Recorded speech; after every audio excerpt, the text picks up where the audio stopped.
Hey London Railers, it's John Fanning. I'm coming to you from a hockey tournament.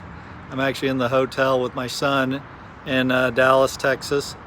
But I wanted to come to you and share with you, I've once again changed my direction, and I know that this is the third time, but as many of you know, I lost my job recently, and I've been struggling a lot with trying to make sense of why that happened. It was a career that I really liked and I was very excited about.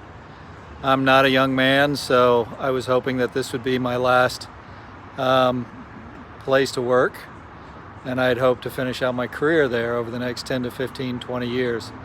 I had actually initially started out with the intentions of encouraging people to come to my company with ethics and compliance consulting, and my target market was going to be the ethics and compliance professionals. However, due to my loss of job, I changed again and decided that I would help people find work. And then I came to the conclusion that really what I want to do is I want to not help other people find work necessarily, but I want to help people find Christ. And more importantly, I want to find Christ myself. I came to know Jesus Christ when I was in my 20s. I had a health condition that could not, after being multiple doctors, 4 different doctors, 2 specialists, I was basically told that I was going to have to live with. And through a chain of events, I became very distraught, very unhappy, and was very lost. And a friend of mine came to me and invited me to go to a seminar that was being held in Dallas, actually, which is where I am today.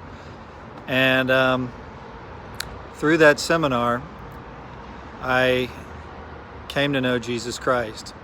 It was a Christian seminar. It was called Choices. I don't even think they do it anymore, but it was run by an elderly lady who was a strong believer. And I gave my life to Christ. And I had grown up Christian, but I really didn't have a personal relationship with Jesus. And so I wanted to share that with you, let you know that that's kind of what changed my life. And through a chain of events, through people that I met at that seminar, I ultimately was healed of my sickness, not through doctors, but literally through connections with these people in prayer, and ultimately through a homeopathic remedy, which I would have never attempted if I hadn't met the folks in this program. And I really believe that God got me to that point so that I would be willing to accept Christ into my heart and have a personal relationship with Him. I'd always been very independent, and I'd always had the perception that, I wanted to create wealth and have a good time, but the sickness changed me. Then through many years of studying scriptures, being in a Bible study, I came to know Christ at a deeper and deeper level. And ultimately came to surrender my life to Him. And for many years, I walked very closely with God and had a blessed existence. It led to me to have more confidence, not just in myself, but also that there was a higher purpose. And I lived for that. I became a BSF leader, which is Bible Study Fellowship, and that changed my life as well. And then from there, I also I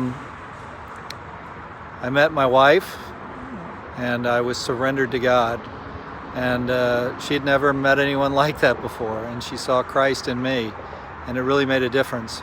My wife is a beautiful woman, and there were many, many guys who were chasing her. And but because of who I was, because of the Holy Spirit being in me and me being driven and led by Christ, she became a believer, not just in me, but in Jesus Christ. And together, we've had a wonderful life. But as the pressures of life, having children and work and things like that increased, and my successes increased, and my challenges with the family increased, I felt more and more responsibility. And I took the wheel back from God, especially in my professional career. And as you know, there's a stigma around being a Christian, especially in the professional world. Some of the principles that Christ taught and the Bible teaches are not well received by modern day corporate America. But I think that's what led me to ethics and compliance, because I do believe that our God abhors dishonest weights and measures. So I decided to pursue my career without Christ. And I hid a lot of who I was, and I kept one foot in the world and one foot in the Bible and following Christ in God's kingdom. And I think that was a mistake. And so as I find myself at a crossroads with my career, it reminds me of where I was when I met my wife. I had been engaged before, and that relationship had ended with another woman before my wife, and I really surrendered my relationship life, or my pursuit of relationships, to God. I just surrendered and said, okay, God, whatever you want, I will follow that. And I will not question. And if I'm meant to be single the rest of my life, then I'm meant to be single. So I started living my life for God and for the pursuit of Him and His kingdom.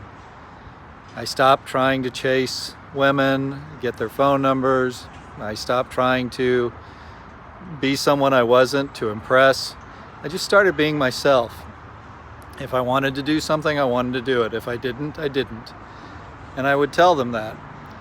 And so I dated a few more women, but on my terms, and really being unashamed about my belief in Jesus.